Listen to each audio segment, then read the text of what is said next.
A Cold Swim Across the White River by S.C. Turnbo. This chapter is the sequel to the death of the men at the Alf Cook Cave that we have told about elsewhere, and shows that in war days a human enemy was to be more dreaded than the attacks from wild beasts. In certain cases, men would brave all sorts of danger to shun the appearance of death from other sources. Now, this is human nature, and in some cases, the danger encountered in effort to save life was worse than the one they were trying to avoid. And the perils that many men pass through without being killed seems miraculous. Now, the terrible risk of galloping their horses down rough hillsides and over rock ledges, and crossing gulches and hollows at breakneck speed, or plunging into swollen streams in midwinter to escape an infuriated enemy, is told many times over. The races on foot or on horseback to avoid being shot occurred hundreds of times in the Ozark region. Now, events of this kind will be read in history as long as our nation exists. These stirring scenes of bloody days of our Civil War will never be forgotten, and the stories of them will be reiterated from generation to generation as long as people are able to tell it. Now, we have said that this chapter is the sequel to the bloody and terrible scene enacted at the Alf Cook Cave during the dark hours of the close of that great conflict, and we add other information relating to this as told to me by John Jack Ellison, who said that he was present in the cave before killing of the men was done. The following is his account of it. On the day of the attack was made, snow several inches deep lay on the ground, and the weather was cold. During the early hours after sunrise, clouds obscured the sky, but later on a northwest wind swept the clouds away, and the sun shone bright, and the snow glistened. Now, there were 25 men, more or less, in the cave, who had collected there from time to time, for the cave was in such an out-of-the-way place that a number of men considered it a safe retreat from the enemy. On the day the Federals made the attack, and a short while before they appeared, John May, a citizen of Taney County, Missouri, who lived on the White River below the mouth of Beaver Creek, advised Alf Cook to evacuate the cave before it was too late, and giving as his reasons that a small force of the enemy could lay siege to it, guard the mouth of it, and starve out any armed force that would attempt to defend themselves in the cavern, and they would be forced to surrender and shot down like dogs. Cook was considered by the men as their leader, and Mr. May had advised him carefully and wisely. But Cook would not heed the advice given to him by his old friend May, and he refused to leave the cave. Now, it was then that John May informed him that he intended to evacuate the cave if he had to go it alone, and he made preparations to mount his horse, which was standing with the saddle on at the mouth of the big, roomy entrance. Now, at this, Joe Webb and myself told Mr. May that we would go with him. All the other men decided to stay with Cook. Some of the men claimed that there was less danger to remain in the cave than to evacuate it, so they put their faith in the counsel of Cook. And we three led our horses down the mountainside into the hollow, where we mounted and rode them away.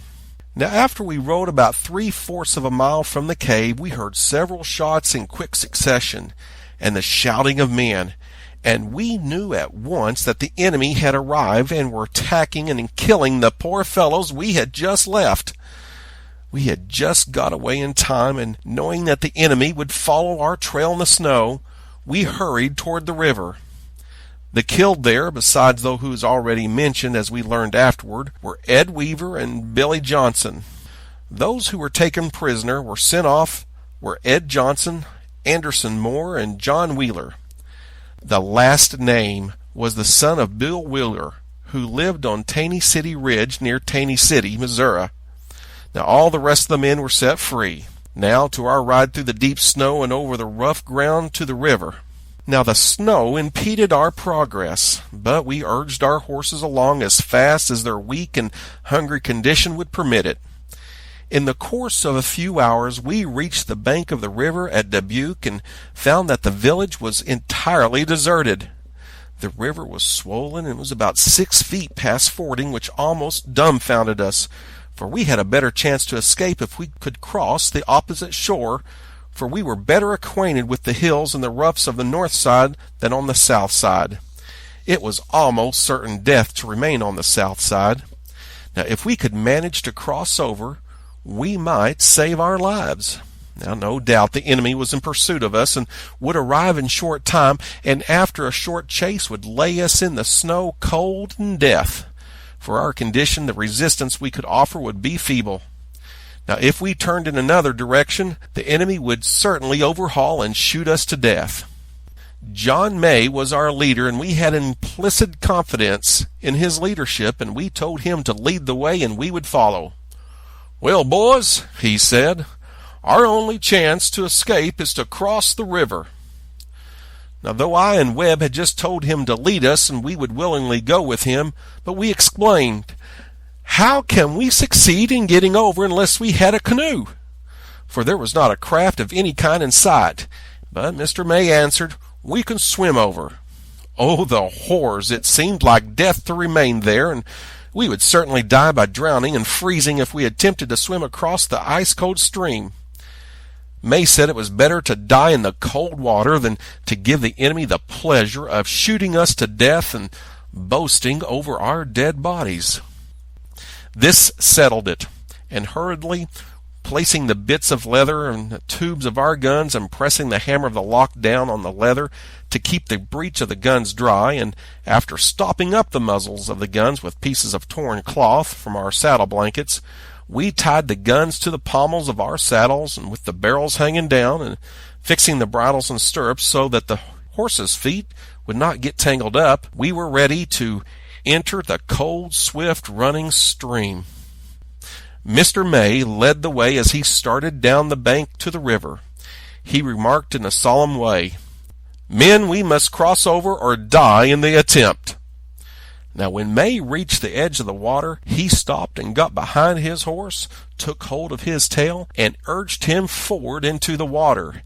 Now, he and the horse was soon in the embrace of the muddy stream, and it was a desperate undertaking. But May said it was sweeter than facing the bullets of the enemy, and as soon as he gave us room, we followed suit and began making for the other shore.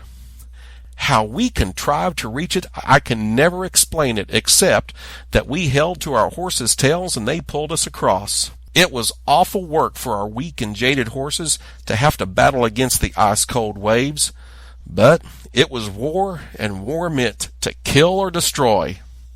Now onward swam the horses through the rapid current, and we held on to their tails for dear life.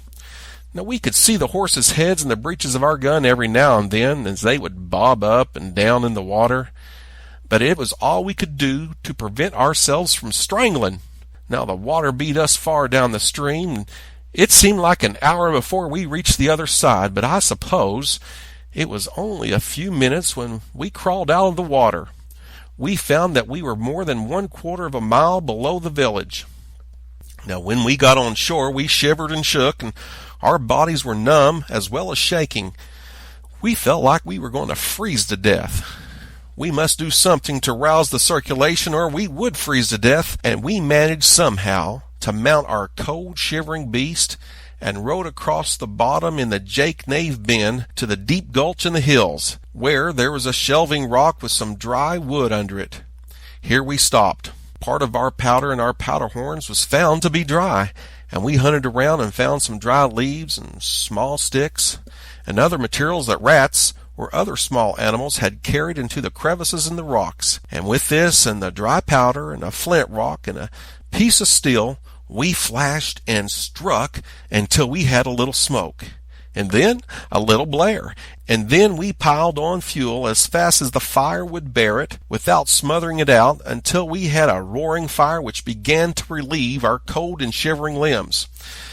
Now, we did not stop gathering wood until we had a pile of dead cedar and other dead wood, and we pulled it out of the snow and kept up a warm fire during the remainder of the day and throughout the long hours of the night, and dried our clothes, blankets, saddles, and guns and other things.